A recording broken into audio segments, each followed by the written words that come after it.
All right, guys, let's get started.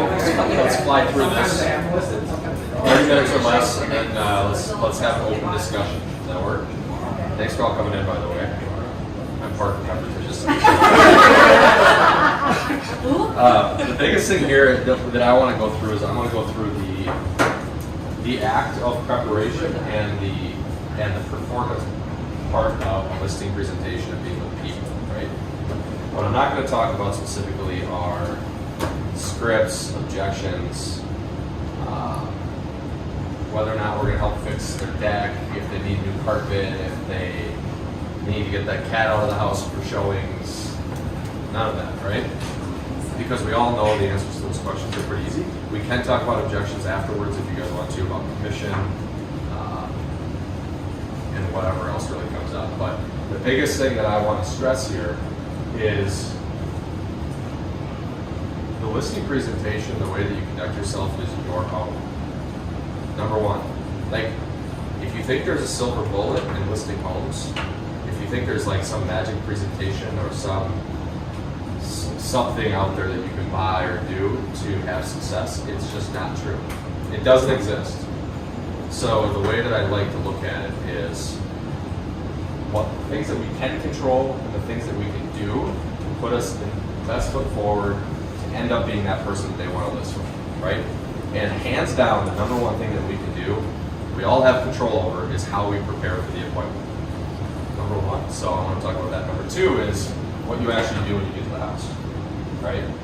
Do you walk around the house first? Do you put your bag down? Do you want to sit at the table first and talk, right? All of the gurus have their own method of what you should do and what you shouldn't do. Some people say you should just get right to business and start talking and don't look at the house. Susan and I think that's absolutely ridiculous to do. We don't support that. But if you do, then that's your presentation, right? So bringing this back that you need to be yourself. Don't be someone else. Come up with a way to conduct yourself the way that you want to sell and you want to operate. Because if you're trying to be someone else or you're trying to do something else, at some point you're going to not like what you're doing very quickly. Biggest thing, and this is like hands down the most important thing, and people that have gone on a lot of listing appointments realize this. You have to get to know your client through asking the right questions.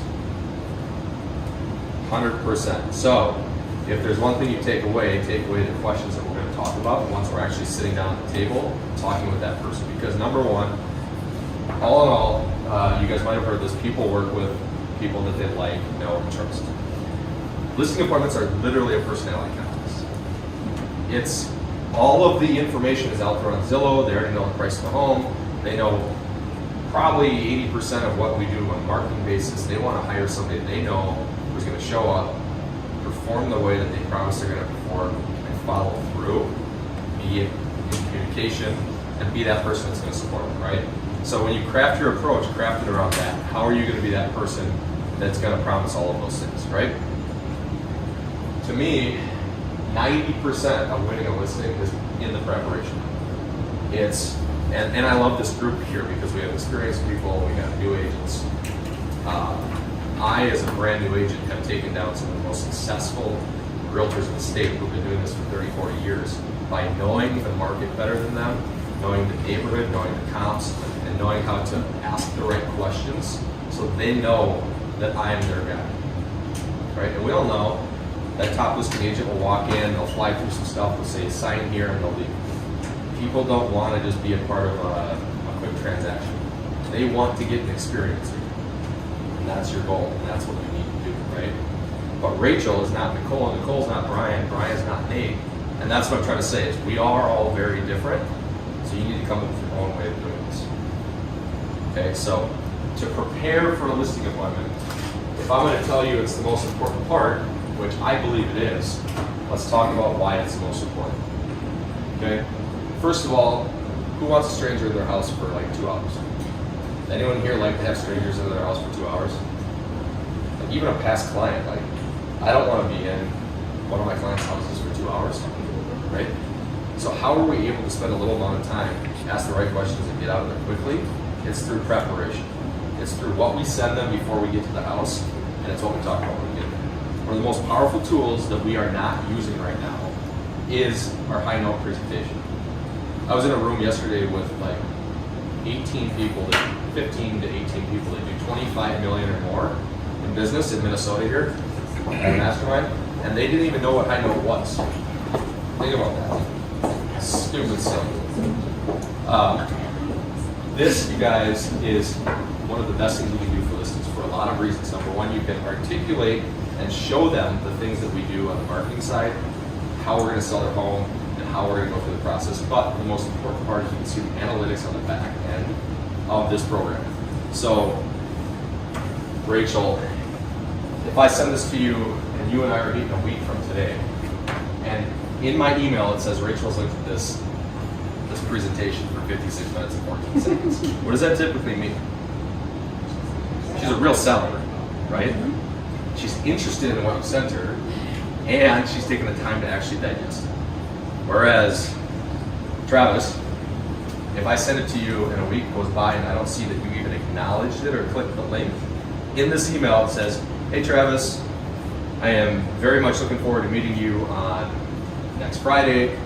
In the meantime, I wanted to send some information along with my resume to allow you to get to know our company a little bit better, how we market our home, our sales history, et cetera, et cetera, et cetera. If you send an email like that and someone doesn't even open it up, what does that mean? Okay, so now you have that little bit of information that you can use to your advantage to figure out if this person's going to be a real seller and worth your time or not worth your time, and you can do something else, right? If someone doesn't look at the presentation, I'm going to call them 2 days before and say, hey, I sent you a few things. In that last email that I sent you, just wondering, have you had a chance to look at it? Because if you haven't, I'll print it out and bring it with me to the presentation. It's like catching them in the act, right? Oh, no, I haven't. Well, make sure to go online, check that out. I can resend it too if it's convenient. Click that link and just check it out. It's going to allow us to get right to business and talk about what's most important to you guys in your home center. If they don't open it up, then you're like, okay, that's right. You go in there and get right to the point. Again, if the Rachel and they looked at it for 56 minutes, you don't have to talk about how we photograph the house. You don't have to talk about how we bring flyers out to the house. You don't have to talk about the 3D tours and the drone footage and all the other crap that we do. It's not crap, but it's crap in terms of a listed presentation because it takes up a lot of time and it gets you away from the things that are most important, which is them, right? So, number one, I want to just show you guys this.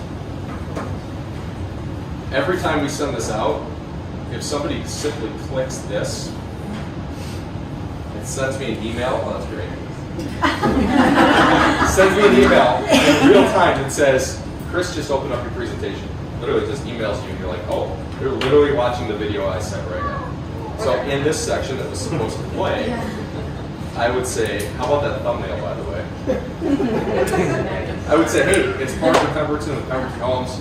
I'm super excited to see you guys in 7 short days. Just to save some time and allow us to get to know each other better at your house, I put together some information about our team and our services to help sell your house. Blah, blah, blah, right? In here, you can literally customize any of these tiles. This whole thing took me about 30 minutes to put together, and you can use it as a template for yourself. Tanner wants to have his own presentation. All he has to do is drop in an MLS sheet, a market update, and a net sheet, and he can customize this to any house that he goes on the platform.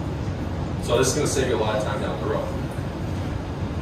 Get to know you, right? Do you really want to talk about where you went to college, how long you've been selling real estate, how many homes you sold in Apple Valley, blah, blah, blah. Like, we sell 500 homes a year, like who cares, right? A seller does not care. They want to know what you're going to do for them. So put all that stuff in here. Leverage the team, leverage yourself, leverage your online reviews.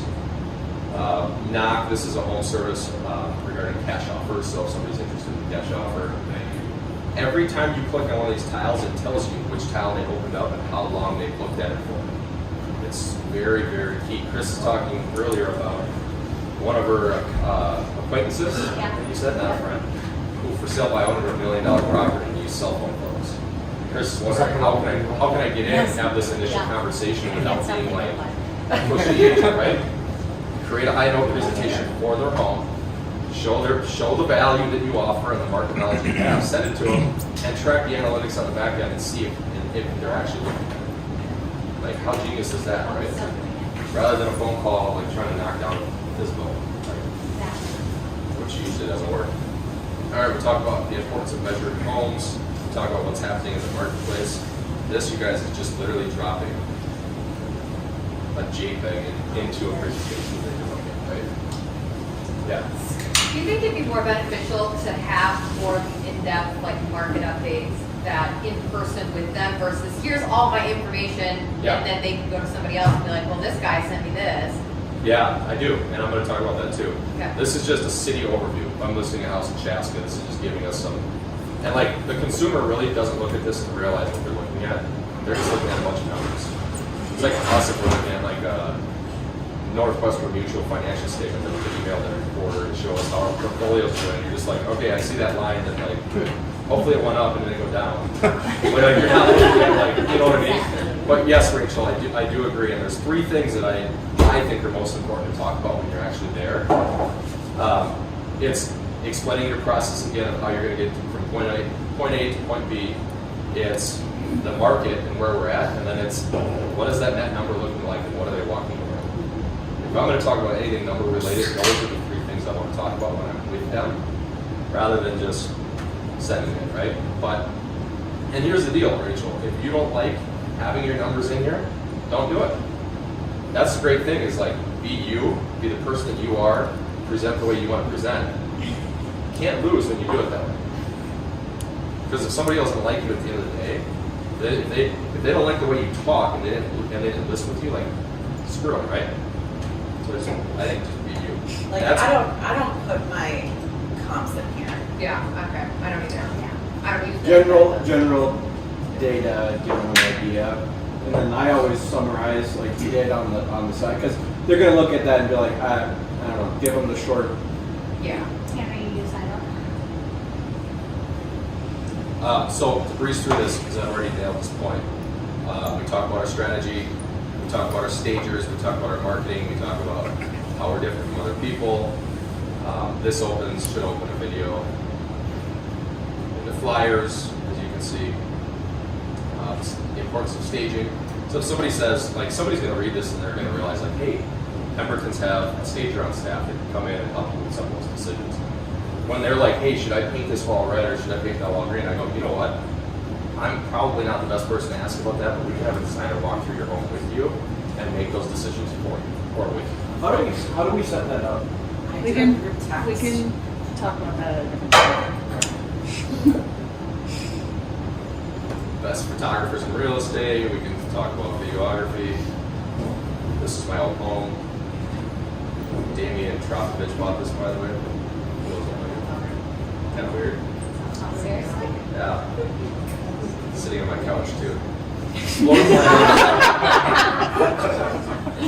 Through this inspection, look, this is all stuff that like takes us hours to explain in person if we're going to sit with somebody at their front table, right? So I choose, and this is all about me today, I choose not to do this in person. I choose to leave some of this stuff up to them so that I can track it and see what they're looking at, and then I can, when I'm at the house, I can go further into detail if somebody didn't look at it for something long enough or they want to talk about something else, right? Okay, so what does this require of you? It requires a little bit of preparation for your appointment. That's how you're going to meet a seasoned agent if you're a new agent, is preparation, knowing the marketplace, and being able to say, look, I'm in the Oaks of Apple Valley. I know every single home that's sold here in the last 6 months, including your neighbor, the Millers, the Pembertons, the Hyatts, who sold for $566, and this and that and that, because another agent's going to walk in there and they're not going to know what happened, right? I've just seen it too many times. I've seen the busy agent go in there and assume that they're going to get the sale, and they skip those important details. And to sellers, it's really important that you know their neighborhood. Like in Bloomington, you probably, on your street or any of your streets, you probably know every single house that's sold, right? Like Hamlet, like you could probably tell me the last 5 or 6 sales in that area, right? So anyway, the other thing you can control is your market knowledge. This is your understanding of where the market's at, where it's going, where interest rates are at. Like, we're here to be the advisor, we're the professional. We have to know our stuff. And again, I'll say this over and over. You can beat anyone on an appointment if you know your stuff more than them. So it's crucial. So where do we find that information? Like, does anybody have a site that they really like that they look at every day? I mentioned earlier, I get an email every single morning from UWM talking about where the mortgage market's going. Right? And that's powerful stuff. Every single day I watch a video about where mortgages are at.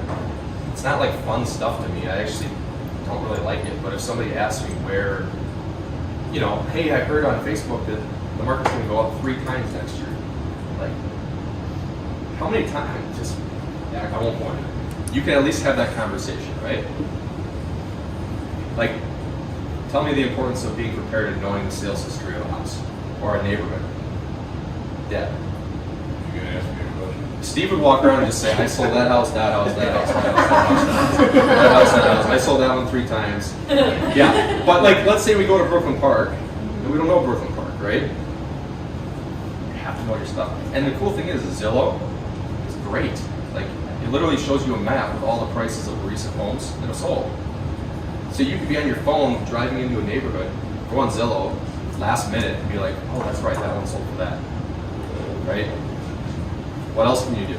RPR on the MLS has a really content-rich.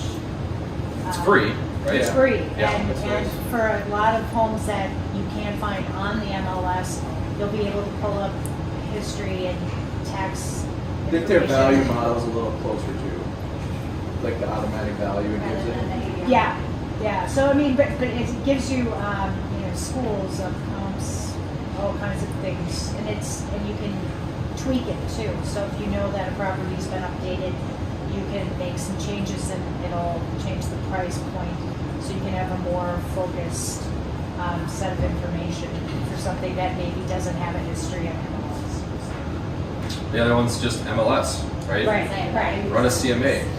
And what most experienced people overlook is they'll just do a quick CMA, like they'll just throw the, last 6 months and this and that. They'll just throw it into a presentation, print it, put it in their briefcase and go to the house. They don't really know those numbers backwards and forwards. You should know the price per square foot, like in your head, before you walk into the door. This is how you outperform someone. You know the market better. You could say, I've sold this and I've sold that. The consumer doesn't care, right? They really don't. I mean, they do to a certain degree, but experience doesn't matter, right?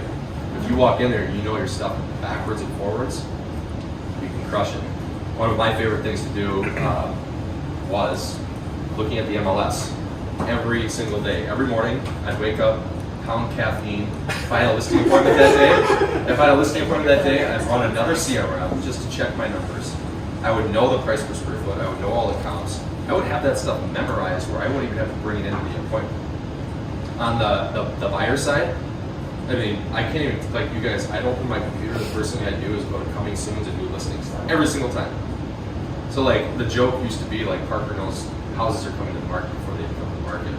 But it was just that I looked at it so often that I was more knowledgeable. So I'd be out with clients and we'd be showing homes and I'd say, well, hey, did you know this house just came up? Or did you know this house is coming soon, 2 days from now? Like, the more knowledge you have, the better, right?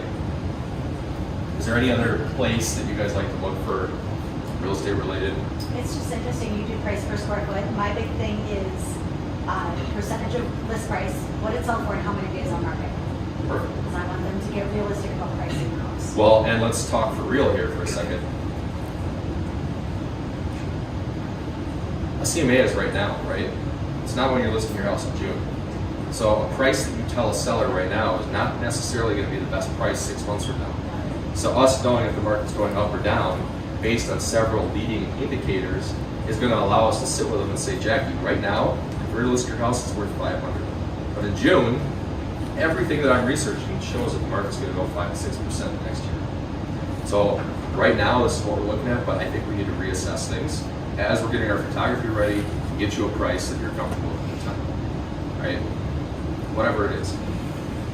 Mentioning that though, when you're having that price conversation is super important, because if the price is going down, which like 3 people in this room, not including myself, have actually seen a market go down, like it's a lot more challenging. 4 people, I should say, sorry. We've just seen everything go up. right? So when it starts going down at some point, which I don't think is going to be within even the next couple of years, it's going to be more challenging. You get what I'm saying, though? Know the market. Like, if somebody asks you, like, how much do you think the market's going to appreciate next year? What are you going to say? Where did you get that information from? Did you get it from Facebook, CNN, Fox News, whatever? Or did you actually do the research and figure it out yourself? I do have an answer to that. Dave Ramsey? Hopefully not Dave. My Lord and Savior. Yeah. I think keeping current matters is a good one too. We use that all the time for work and stuff. What's it called? Keeping current matters. Wasn't there like a subscription? Isn't it a If you don't know what that is, you're literally living under a rock. No offense. We No have problem. But we have a team account, I believe. keeping current matters. Yeah. Yeah. So those graphics that they post are wonderful for social media. That's what we just remake them in our own colors. Yeah, they're Everything. Yeah, and that was Literally not copied it. I know. I'm just saying, if anyone in this room leaves this and they don't have to log into KCM, like, you need to have it. It's super. That's another thing that I read. Okay, sorry, can we say it one more time? Keeping current matters. It should be on the resource page, I think, or just email Brian with this. It's Or inside. I'll confirm. We'll make sure that it's posted somewhere today. Okay, the next, and this is a tough one for some people. When you're going into a seller's house, flip the script. If you have a stranger coming into your house, or somebody you sold one house with 7 years ago, what are you likely to do before that person gets to your house? Look them up, right? You're gonna go to Google and you're gonna say Nicole Junker's coming to my house today. Google Nicole Junker. Well, it's gonna come up on Facebook, your Google business page if you have one, your nail company, Pinterest. My point is, they're gonna look at those links, right? And they're probably gonna fall on LinkedIn or Facebook. That's hands down. This is the best way to set yourself up for success is My Zillow profile. Zillow profile. That'll be at the top.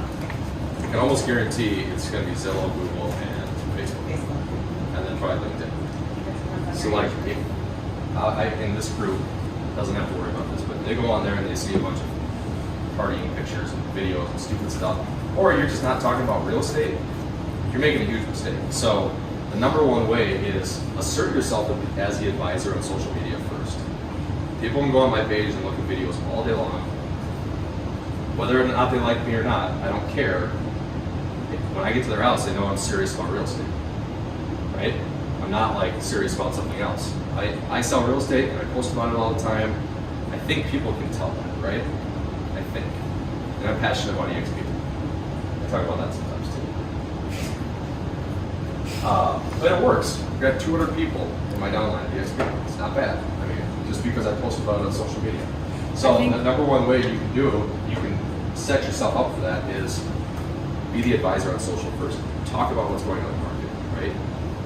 Just be that person. If they look up Tanner, they're going to get a guy who's serious about real estate, right? And you're going to back it up when you get in the house.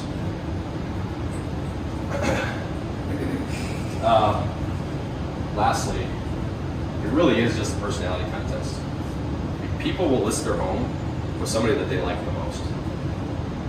They're not going to hire the person that they don't like the most.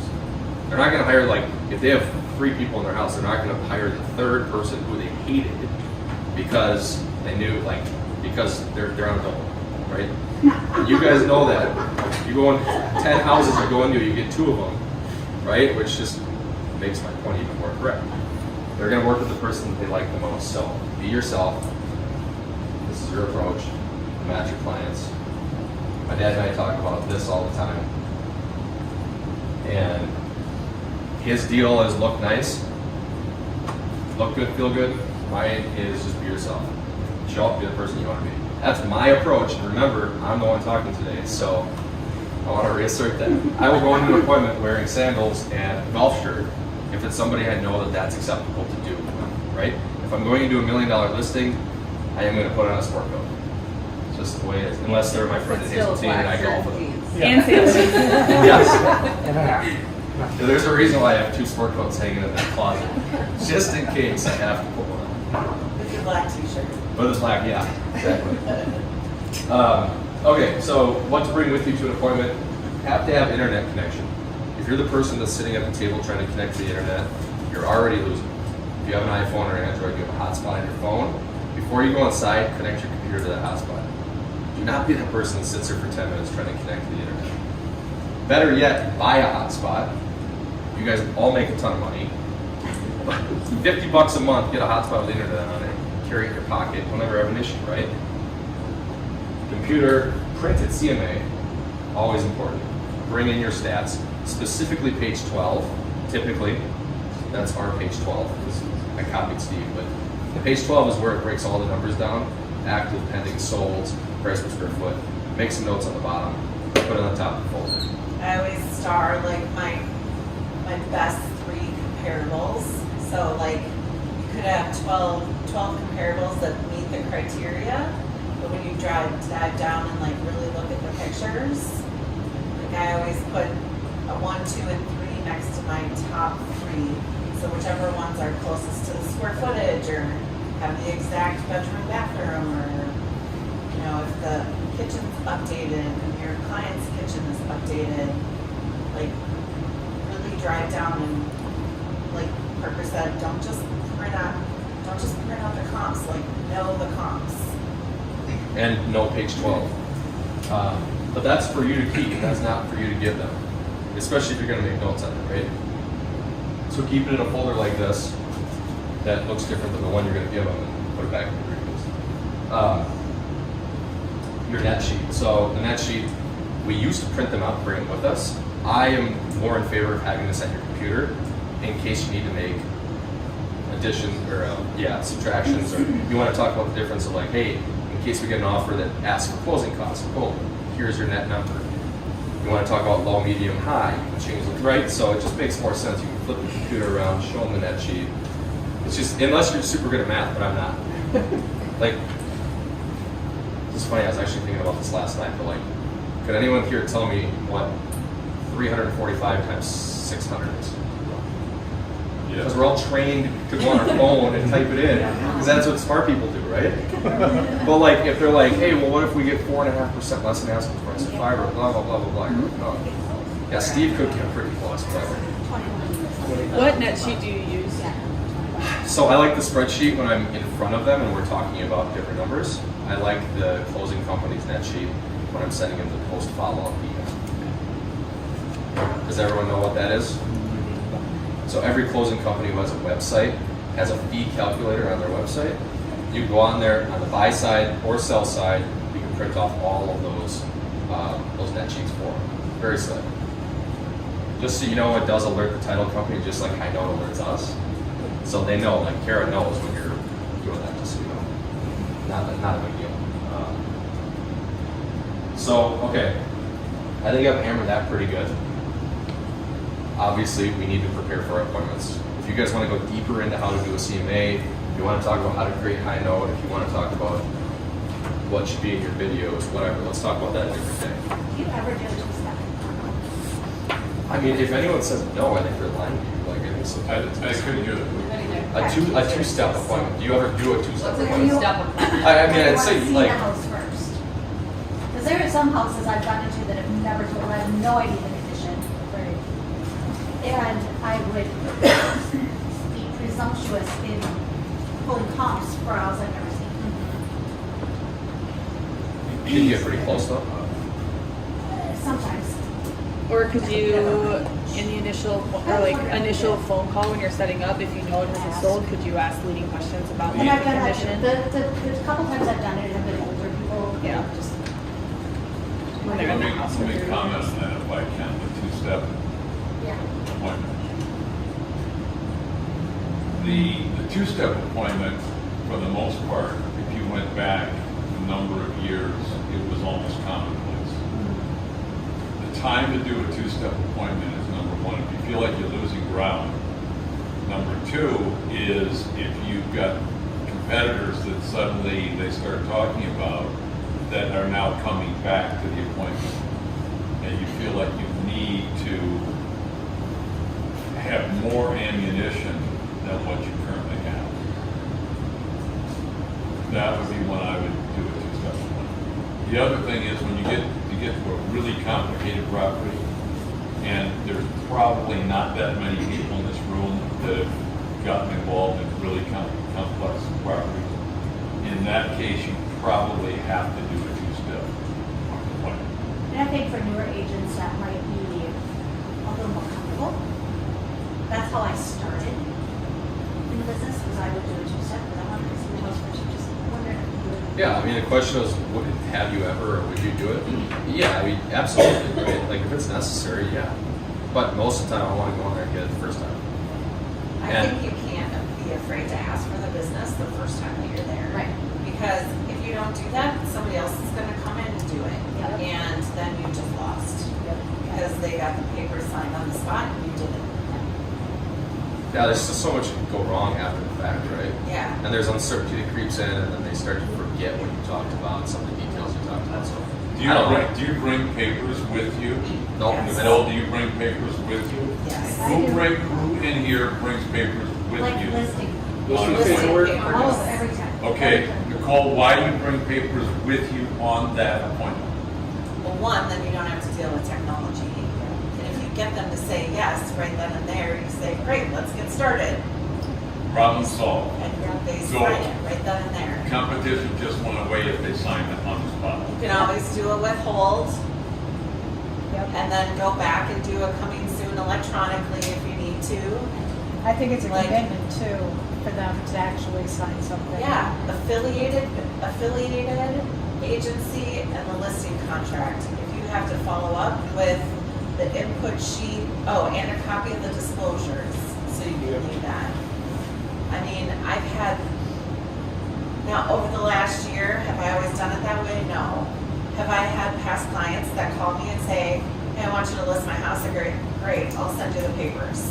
Like, does that happen? Sure, it happens. But more, when I'm meeting somebody that I don't know, I am bringing papers with, and I'm trying to get them signed right on the spot. Yeah. What's that guy like? I was hoping, I do all the phone calls that get on police if you're sitting there based on your side. Yes, speak up. Oh, sorry. I always write my calls up on the mortgage side saying, hey, are there any concerns that I can have with the person for you to help you refinance the house? And so we're trying to close them a lot on that. That addresses all those concerns. I heard that from an HR rep, a target representative who was the director of HR. And she's coaching me through like job search or whatever. So that's one thing that will take me from a no candidate to a yes candidate. If they have and are there any concerns that I might not be the person for you to do this job? And the goal paper, There you go. look right there. Look, we're getting And I into don't- we're I getting don't into make small it- details. yeah, We're getting like, into I don't- scripts. We're getting into Yeah. you know, which was not my point because I'm understanding it for 2 hours. If you want to talk about it afterwards, you can. I like the script. I like that you bring paperwork. Again, do what works. I If think you're Rachel converting had a it, question. if you're converting I at was gonna say 90%, something, do it the way but- you want. No. Sometimes you run into issues with bringing it. Sometimes you run into issues with not bringing it, right? So you want to be prepared, bring it. Maybe you have a folder in your car that has 6 listing, packets or whatever. You should all have buyer packets for sure, because you never know when you're going to go out, right? Which is super easy to remind everyone. They're right there. Pre-packaged, I believe, still. The marketing comes awesome. That's Chris's time, so we'll let She's too busy. all right, so let's save the small details. We can, of course, talk about those later. When we get to the house, obviously we're prepared now. We have everything we need to have success. There's a lot of different ways to walk through the house, but number one, the thing that I do, first thing, always bring a bag, right? Because it opens up the question of, hey, nice to meet you, Mr. and Mrs. Seller. Where would you like me to put my bag down when we can talk after we see the house? The reason we do that, number one, is I do like to walk the house first. I do like to see it. We'll talk about why. But number two, when you ask where they want to sit down and talk, they're going to show you exactly where they like to sit, where it's comfortable, right? And it allows you to have a point to come back to. If it's like the lazy boy that reclines and it's like the massage chair, like maybe you suggest maybe going to the kitchen table, or like maybe we could sit at the coffee table even. But you know, like we've been in those appointments where you're sitting like 50 feet apart from someone. You're like, there's like a grand piano on the way. Usually it's an older house, but yeah, find a place where you can sit down and talk, right? Get through the house in 15 minutes or less if possible, because otherwise you're going to just lose control of that conversation. You're going to be literally talking about everything from popcorn ceiling, colors on the wall, and blah, blah, blah. But the point of the walkthrough is obviously to see the house, but to observe who these people are. Do they have pets? Do their kids play sports? Picture of a hockey player, Burnsville sitting on the table. Do they have a college poster on the wall? Do they have whatever? These are all opportunities for us to form rapport with them and show them that we are common to them, right? This is one of the best ways to get to know somebody is to walk through their house and comment on things like that. Does anyone need me to go further than that? Like, do we all understand what I'm talking about? Okay, make it 15 minutes or less, because you'll get that 45-minuter, and you're just like, holy crap, you get back to the table and you're like, where are we? Like, what are we doing? Like, you know, or you'll end up outside, like, looking at their fence, like, what are we doing, you know? And the more that you sell, the more that you're going to be aware of that, the more you're going to be able to control that walkthrough, right? What kind of questions do you ask when you walk into the house? 1 second. So I'm a tall person. I take up a lot of space. I typically don't corner somebody in a room. Like when I'm standing in a doorway, this is just something I've learned from just being me, right? I don't stand in a doorway overlooking somebody. Usually I'll like open up the space or like, you know, it could be intimidating. Also, don't get trapped in a space. Like super freaking dangerous, right? We all know the crazy stuff that goes out there. Be aware of your surroundings, be aware of your space, because it can really come. It can help you, and it can save you, right? What questions are we asking? Yep. So obviously walking through the house, we already know the numbers. We're gonna ask them about updates. We're gonna be asserting ourselves as an advisor. If the shades are closed, we open them up and we say, hey, you got a lot of nice bright light in here. This is gonna show your house wonderfully. You're gonna make little suggestions about the house, but mostly it's about the people, right? If the little cat's walking around, like, you're not a cat person, fake it. Well, I mean, luckily I grew up with cats, so I'm comfortable. Usually I'll pick the cat up and I'll walk around and pet it. And that's like, that's nice. It's all, for me, again, this comes back to me, so it's not everyone else. This is what works for me. 90% of the time, because I tracked it. I form rapport based on what I'm seeing throughout the house, right? The bigger the house, easier it is, the better it is, in my opinion. So once we walk through the house, we sit back down at the table. This is your opportunity to really shine. Again, in my opinion, this is a time for you to ask questions and listen. Percentage, by the way, if you've heard this before, talk 30% of the time, listen 70% of the time.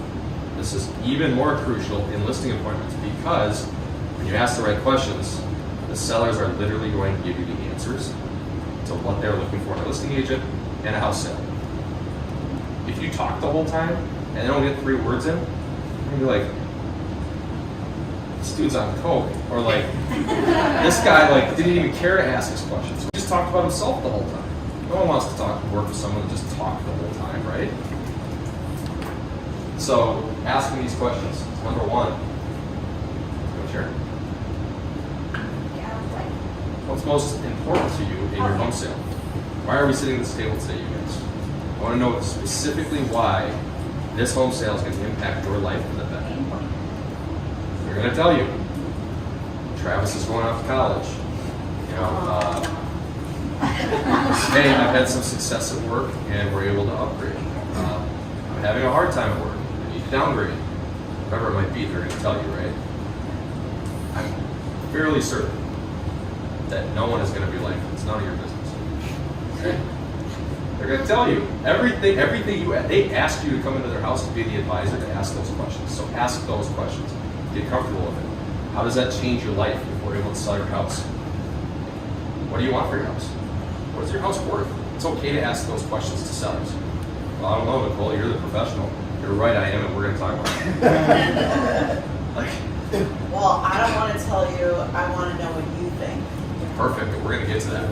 I want to get to know you guys a little bit better, though. Is that okay? Yeah. Right? So, asking them questions about themselves. Because when it comes back to, will you cut your commission, or we're competing against 2 other people, or whatever, they already gave you the answers that are most important to them. You can now use that against them on their objections, right? Well, Travis, We just talked for 30 minutes, and you told me the most important thing to you is netting the most amount of money. Is that correct? So to me, it's outrageous to think that we would even think about cutting the commission because number one, what that's going to do is it's going to give me less money to market your home. The second thing it's going to do is it's going to make me have to reduce the commission that we're offering to the buyer's agent, which is incentive for them to show the house. Why would we want to do either of those things? Right? And that's just like a very simple objection, right? No, we charge 6.5%. Are there any other questions? I learned that from him. But to assert it, and to do it correctly, you have to stand up there with confidence and say, we charge 6.5%. Do you have any other questions? Sometimes, I mean, well, would you be willing to take less? Well, I don't know. I have clients that are willing to pay more. What does that mean? Right? So it opens that door to have that conversation.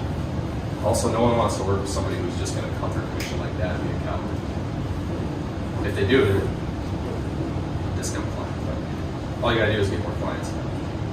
Right? What other questions are we asking on listing appointments?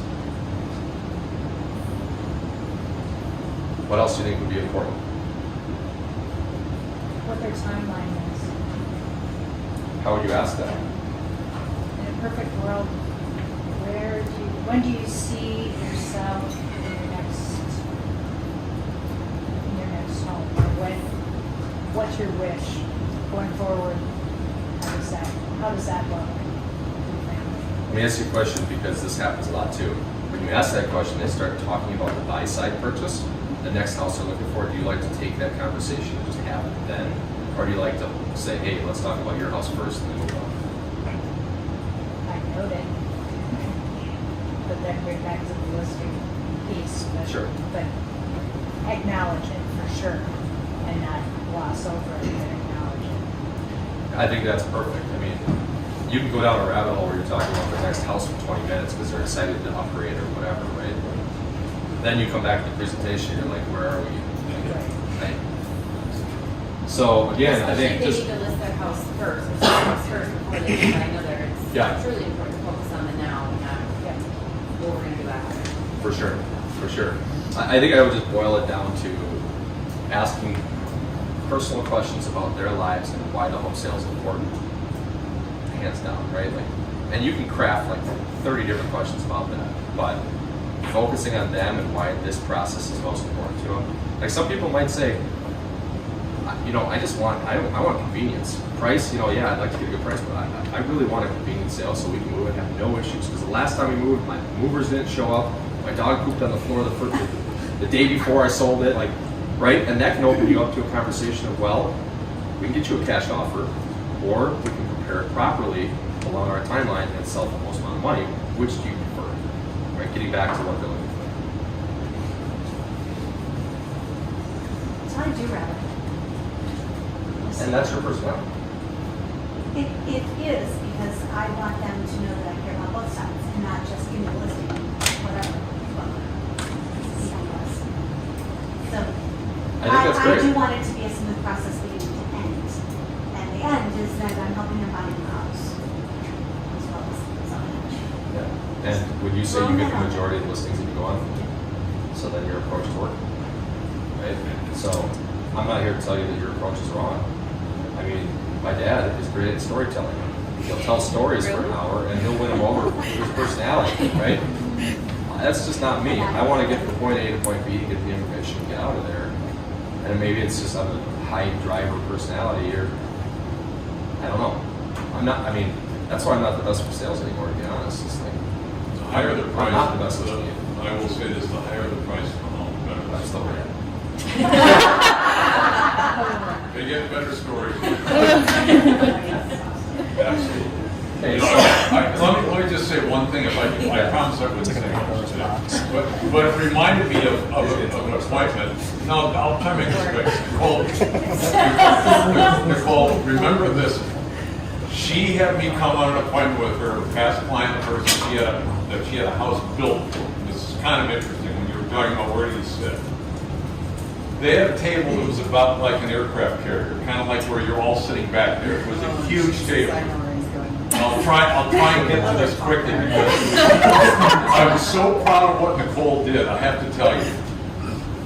We walked in and there was kind of the hi, how are you sort of thing, and Steve, you know, I don't know if you remember, you sold our home back on, anyway, 20 years before, 15 years before. I said, yeah, I remember the house, it was on Boyle Court, and so we had this little small talk. We go to sit down, Nicole asked me to, Mr. Seller was at the end of the table, Mrs. Seller was sitting right next to him. There's an open chair. Nicole says, Steve, why don't you sit next to, what was his name, Larry or whatever it was? John. Why don't you sit next to John? I pull out, do you remember this? I pull out the chair to go sit down, and the guy says to me, well, I don't want you to sit there. And I thought he was joking. I said, excuse me? He says, I'd like you to sit down there. I kid you not, the table was just about the size of that. And I said, you want me to sit at the end? And he said, yes. I looked at Nicole, she's looking at me, I'm looking at Nicole, she's looking at me. I'm looking at him, he's looking at me. You said 20 years ago, okay. No, anyway, no, this appointment was only four years ago. 4 or 5 max. Yeah. Lost. I look at, finally I look at Nicole, she looks at me like, so I go to the end of the table. Nicole now, there's a vacant seat between where he is and where I would have sat. Nicole is now sitting like in seat number 2. I'm at the end. And he's asking me to do this presentation. And I said, you really want me to do this? Remember what he said? He said, yeah, I want you to sit there because the last guy that came in here only addressed me and never talked to my wife. And that's really what he said. And I said, that's not about what we do here. He said, that's fine, you can stay there.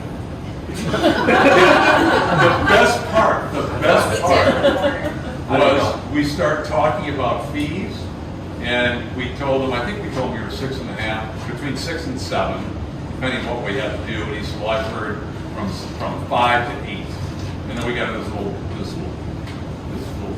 conversation. And then it started to go really bad.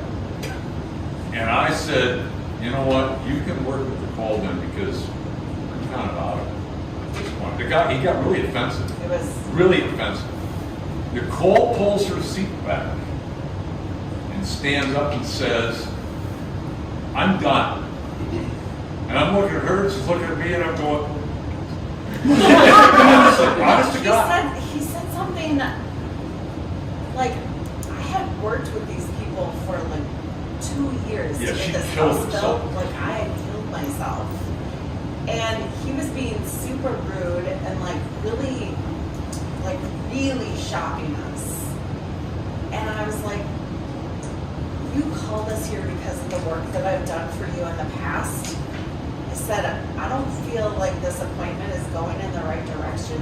You either want us to work for you or you don't. And, I don't know. But yeah, then I ended up just saying, I think we're done. And I got up and left. I mean, I love that comment because one sale's not going to make or break your life. Right. No, I was Don't let really, people I was disrespect really you. proud of her because this guy, I don't know if anybody's has ever dealt with this. This was such a condescending attitude that he had. I remember when she did the transaction and she killed herself with these people. I mean, way beyond. And this guy, so at the end, sometimes you got to just pull Nicole and say, I'm done, folks. See you later. Side note to that, when we used to go on appointments together, No, don't, I did. And I took a lot of what he did and I used it in my own approach, and I still do, right? And I took a lot of it and I threw it out because it didn't work for me. One of the funniest things was when we would go on appointments and you'd be like, you know what, like somebody would ask us to cut our commission. Steve would just go, you know what, I'm just not willing to work for that. Do you have any other questions? And I'd say no, and he'd get up, grab his bag, and leave. And he goes, if Parker wants to work for that, he can work for that.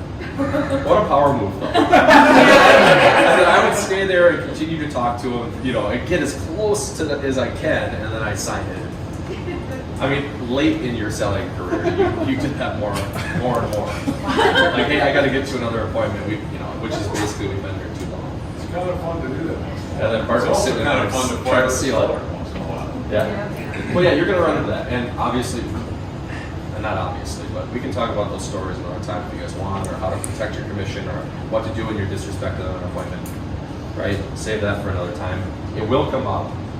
That is the fun part of real estate, is the stories of some of the crap you deal with. But let me just get back to this. So after you have those conversations about the seller, you win the personality contest. There are 3 things that you need to figure out, or you need to articulate, the process in which you're going to list their house. Forecast the expectation of what's going to happen. Okay, if you're using a stager, Susie's going to come to your house next week. She's going to do a consultation with you. We're going to figure out the things that we need to do. Then we're going to get the professionals, the photographers in here. We're going to get, we need tour guys in here. Blah, blah, blah, blah, blah. This is how this sale looks. I don't want to leave that appointment not explaining what that process looks of working. Number 2, you have to talk about the market and where it's going and assert yourself as the advisor. So if you're not talking about what's happening in the Oaks of Apple Valley, I'm just using an example, in quarter 2, quarter 3, quarter 4 of 2022, you're not asserting yourself as the advisor. Your home is not worth this estimate either. We all know that, right? This estimate can get you close, but it doesn't get you all the way there. That's not how we evaluate properties. We evaluate properties based on the things that we talked about earlier. And then 3 is the net sheet. So you need to go through the net sheet with the sellers so they know how the money breaks down. Do not walk out of that appointment not talking about what you charge for your services, what they're going to net at the end of the day, on a low price, which would be a fast sale, a medium price, and a high sale, which would be, hey, if we're going to fish a little bit, we're going to fish for 2% because we think the market's going to go up, right? And if you can't do a net sheet on your computer at the appointment, you have to learn how to do that. Yes, I was gonna say, Right now. we'll do a training on it. Yeah. Again, it comes down to preparation. If you're sitting in your car and your hotspot's working, your internet's connected, you're good to go. If you're pulling it out of your briefcase or your pocket when you're in the appointment sitting at the table, cat's rubbing against your leg, you're scrambling, you don't know the password, like, you ever ask the seller for a password and it's like something crazy?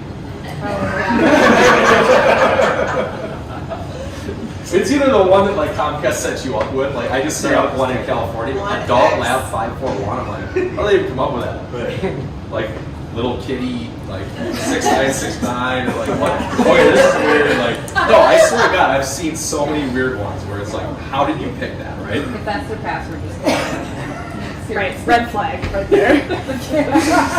It all boils down to this: be more prepared. You all have 100% control of what happens before the appointment. You don't have 100% control of what happens on the appointment, right? So that's what I want to end with, and we can absolutely have some conversation if you want. Can you say that again? That was a really good point. You can control 100% of what happens before the appointment, unless you like get hit by a car on the way there. You can't control 100% of what happens on the appointment, right? It's like what Mike Tyson says, like everyone has a plan until you get punched in the face. Like someone's gonna do something, right? I mean, for those that have been in a fight, you know that that's pretty true. Things will pop up, you need to adjust and get back to what's most important to the seller, and then the 3 things that we just talked about. If you're competing against other agents, if you're fighting for commission, all of this is another conversation, but if we could all follow a similar, process of listing homes, we're going to be better for it, especially if you guys each do it and then customize it to the way you like to do it. I do have a question that pertains to everybody in here. Have any of you found that in the last 3 or 4 years that you're competing against the same agents on each listing appointment that you go on? You're all looking at me Unless it's home light. I mean, that's like the only Well, the reason I asked that question is because in the majority of my career, if I look at the length of my career, at least 80 to 90% of it, I was competing against the same people in almost every appointment I went on. My suspicion is that that's not happening because of technology and because of where leads are coming from. and so forth. So, Well, I think that with COVID too, there were so many new agents that came in. Me being one of the, a lot of us in this room. Like that. Because of that, and the way that business is generated today, and leads are generated today, that, you know, you're not, I used to see the same people, and I knew what their game was, and I knew the first thing that they would do with me is they'd cut their commission, because they'd know that I didn't do that very much. There was a couple of agents many years ago that would call me and say, hey, I'm talking to the Joneses, are you gonna hold at 7? Yeah. I am. Okay, I will too. But I'm doing price fixing there on that, just saying.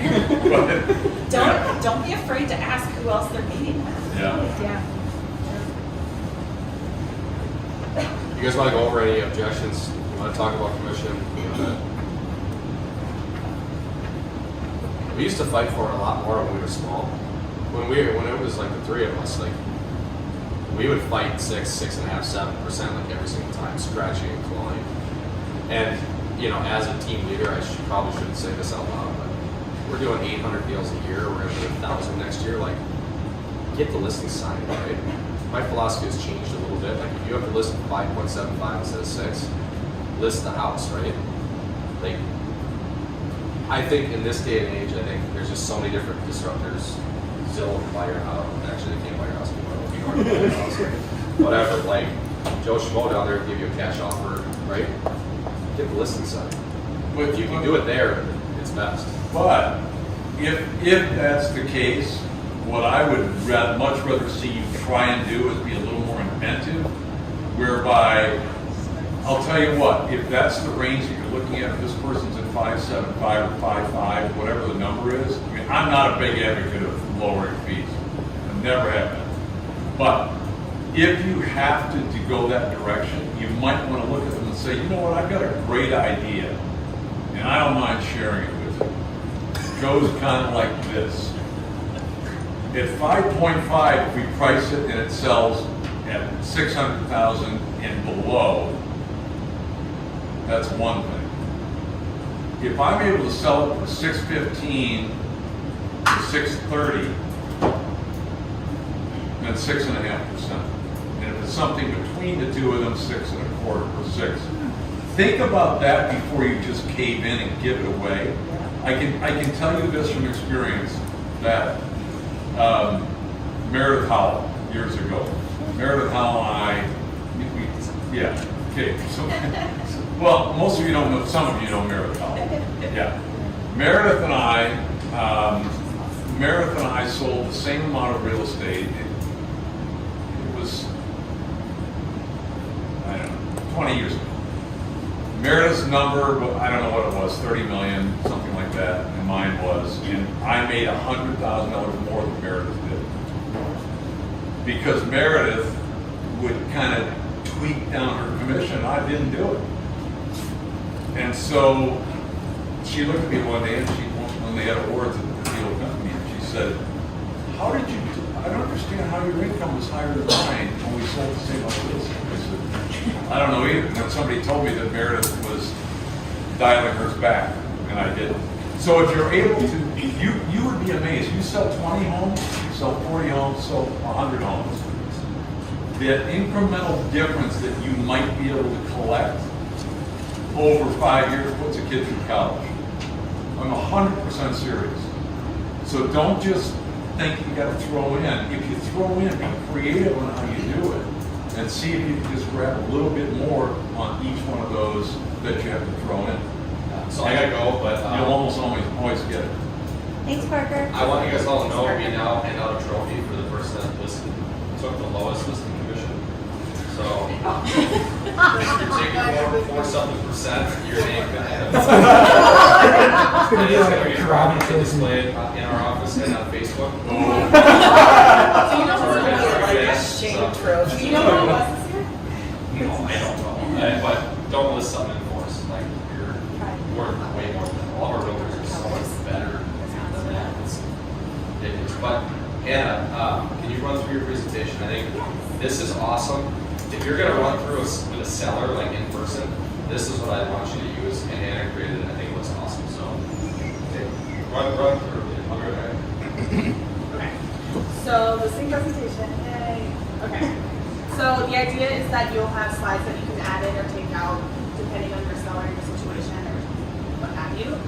But basically, it just runs through what the high note runs through, but in a way that's a little bit more interactive. We can have conversation around it. So first slide is just stats about our team, a photo of our team, and these stats are kind of like the ones that mean the most for sellers, not necessarily for like just general real estate ones. So yeah. Okay. Next one is your bio. That's me. Next one is the operations team. So there's a lot of people on this page. So in my opinion, the best way to do it is to be like, this is our team, this is who's working behind the scenes to make sure that your transaction is as smooth as it can be. I don't necessarily think you need to go through and say what each person does, but maybe like highlight listing coordinator, obviously. Probably Liz is the operations manager, and I mean, Marketing team, you. Marketing team. and then probably transaction coordinators. I think if you're going to mention like each department, you could say ISAs are going to be the people who are taking calls for buyers to see more property and to make sure that they get in quickly. You know, just kind of spin it however it makes sense for your situation. This is the same stats that are on the back of our listing services sheet. And it's kind of, the coloring is weird on this, but you know, it shows what we've done in the last 7 years, which is a lot. It's pretty amazing. General sales timeline. This is not anything in depth, and obviously it's different for every seller, but it's just like the basic main points from start to finish. So, services. You can go as in depth as you want with these, or you can leave it really general. And again, every situation is different. So I try to keep this really like big picture, so you guys can have those conversations as you're going through. Just a little bit more in depth with the marketing strategy. If you guys have questions about like what specific things are on here, come and ask me, because these are things that we do every single listing. So let us know if you have questions. I'm not going to read every one to you, but these are all options that have photography. So obviously traditional real estate photography, drone, twilight, and virtual staging. So if your peeps are interested in any of that, we can set that up. Market review. So the idea of the slide is for you to be able to input any type of PDF or anything that you want to in this slide. So obviously this is Apple Valley, but you can absolutely put in whatever makes sense for you. I would keep these numbers again really general so that you can have more in-depth discussions about them and they're not staring at your slide longer than they are talking, listening to you explain it. Pricing strategy, kind of what we've already talked about today. And maybe this is where, like, if you have a next sheet saying this, but now that you've walked through the house, you have a different opinion, you can talk about why you have a different opinion with this slide now. The communication plan, 1, 2, 3. So, I mean, most of our listings aren't constantly unique, but if they are, you should be updating people weekly about how it's doing and why it's not selling, and maybe have a conversation about it, but yeah. And of course, our goal is always to find the best solution for our clients. Next steps. So, signing documents, creating a timeline, and finalizing the list price, and then just contact her at the end. Love that. So I go back to the slide before. Yeah. I mean, this is a really great lead-in to ask you for the Yeah, business, right? exactly. Like, this is your closing slide. Yep. Yeah. Sign the papers. Yeah, so this is, I think we're in for a while. That's great, we're about to list. But again, my intention is to have slides that you can add in and take out. So if there's anything in this that you're not seeing that you want in your presentation, let me know so I can make it as an additional slide for you to add in. But yeah, that is kind of the new listing presentation right now. That's awesome. It's nice, it's really, really good. Yeah, yeah, yeah. Yes, it should. Cool. So everyone that's sitting here, that's Ellie. Ellie's our new agent. Ellie. Everyone say hi. Hello. You'll meet everybody. But yeah, she just kind of snuck in, so I wanted to acknowledge.